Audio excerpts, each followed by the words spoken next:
Crisis management in the food industry. Crises come in many forms, from recalls that cause reputational damage but little harm to consumers, to natural disasters and significant outbreaks. What they have in common is the potential to cause harm to health, reputation, or business operations. Crises require immediate response and action to mitigate damage. In February 2025, Coca-Cola in the United Kingdom and Europe had to recall canned beverages because they were contaminated with chlorate, possibly due to carryover from a sanitisation process in manufacturing. Regulatory authorities, including the United Kingdom's Food Standards Agency, got involved, working with Coca-Cola to investigate the issue and make sure the community remains safe. The recall received extensive coverage in the mainstream media and on social media, causing potential reputational harm, but with a low risk of harm to consumers. In September 2024, Hurricane Helene disrupted multiple poultry operations in the southeastern United States and damaged beer breweries in North Carolina. Production was disrupted by raw material shortages and supply chain interruptions. This natural disaster impacted businesses' ability to operate and posed serious financial risks as well as risks to employees.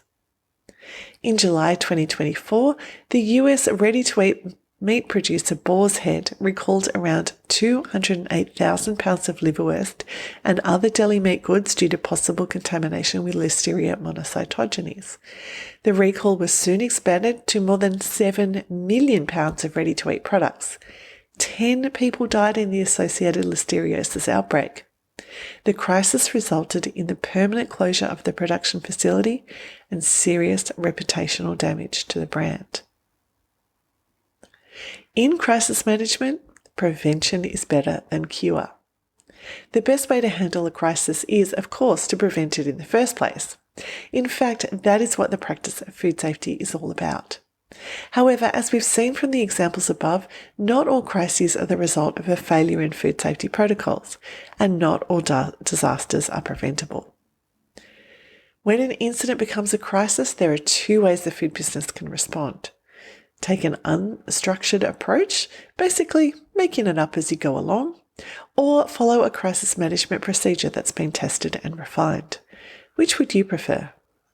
A crisis management procedure describes how an organisation will respond to events that could disrupt operations, harm its reputation, or impact financial stability. Its main goal is to minimise damage, protect stakeholders, and quickly restore normal operations. To create a crisis management procedure, a food business must first map out the sorts of incidents that could become a crisis, such as accidental contamination of food, malicious tampering with food, or a food fraud incident. Beyond food, incidents such as worker injury, natural disasters, and acts of aggression should also be addressed in crisis management procedures. For each scenario, ensure there are preventive controls in place to prevent the scenario or to mitigate its impacts. Systems like HACCP, VACCP, and TACCP are designed to prevent food-related incidents from becoming crises, while worker health systems, disaster preparedness, and cybersecurity systems are designed to mitigate the risks from other incidents. Early warning systems are an important element in crisis prevention by providing a food business with time to act on an incident before it becomes a crisis. For example, a system for logging customer complaints that captures complaints from different sources, such as social media, phone calls, and contact forms, can provide an early warning of a problem with a batch of food. An early warning allows for a faster response, limiting the risk to other consumers and potentially reducing the amount of damage to the brand in a food safety incident. Early warning systems can also be used to detect disgruntled employees who pose a threat to other employees and food safety.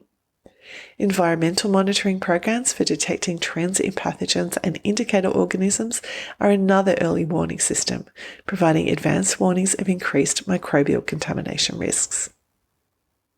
The most important thing a food business needs to survive a potential crisis are 1. Effective prevention systems, and 2. A procedure to follow when preventive actions fail.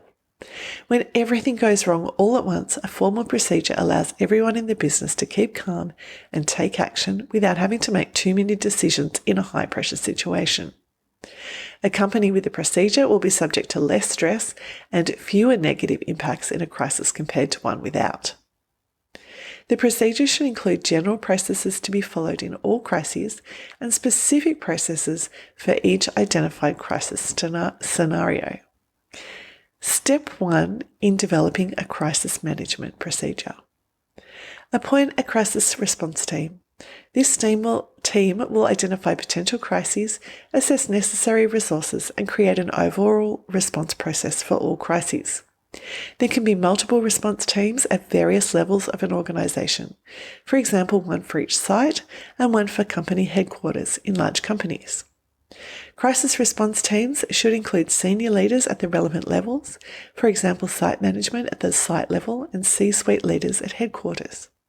Representatives from every department of the organisation, such as production, logistics, human resources, IT, and technical, should be included on the team. Crisis response teams should be supplemented by external experts such as crisis specialists, lawyers, food safety consultants, medical advisors, and PR or communication experts. These can be called on in the event of a crisis and provide support to the response team. Step 2. Each member of the response team should form a task force within their own department. The task force is made up of people who perform pre-planned actions during a relevant crisis. For example, in a crisis involving an aggressive worker, the Human Resources Task Force will go into action. In a food safety crisis, the Food Safety Task Force will take action. Step 3. Each task force writes its own procedure using a common framework. One way to write a procedure for each identified crisis is through the use of a response grid. In this method, the grid contains a list of every stakeholder impacted by the crisis, such as customers, consumers, shareholders, employees, and regulatory authorities, and outlines what action steps will be taken and who's responsible. The crisis management procedure should also include pre-appointed documenters who will monitor the crisis and record details of actions taken throughout the response. These people should not be otherwise involved in the crisis response, with monitoring their only role. The information they record is used to analyse the crisis afterwards. A post-incident review to identify what went well and what didn't. Include corrective and preventive action processes to identify failures and initiate action to stop them recurring. Timeframes and protocols for practicing the company's emergency drills procedures. Crisis Management Plans for Food Businesses is a special supplement for paying subscribers of the Rotten Apple, and it is available to download, including a checklist, and it describes crisis management plan creation in more detail. There is a link to that in the email and the post, and if you're listening on a podcast app, there is a link to the email and the post in the show notes. Practice is crucial. Emergency procedures aren't used regularly, so practicing imagined scenarios is crucial to surviving a crisis and developing robust procedures. The following suggestions for practicing crisis procedures are from Dr. David Rosenblatt of Merrio Neurosciences, a veteran of many food safety emergency response drills. And this is his advice for effective crisis drills. 1. Appoint a person with the authority to initiate an emergency scenario without pre-warning the rest of the organisation, so that the drill is a genuine surprise. 2. When the exercise begins, make sure everyone understands it's a drill and not a real incident.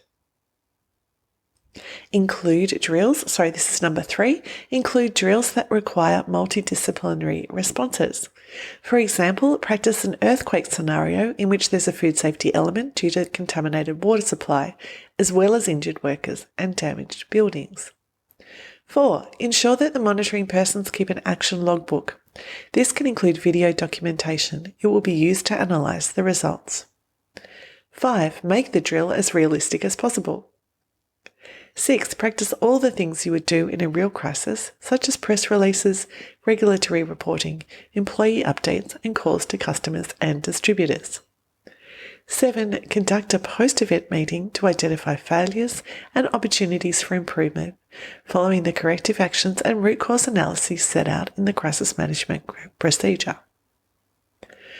Tips for surviving a crisis. Always tell the truth. Consumers and customers will be forgiving of food safety crises if the company tells the truth and apologises. Companies that try to obscure the truth or make excuses suffer more brand and reputational damage from a crisis than those that are transparent.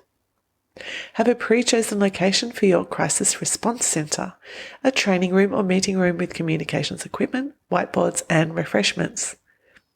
Schedule update meetings at the same times every day where response team members can come together and share information.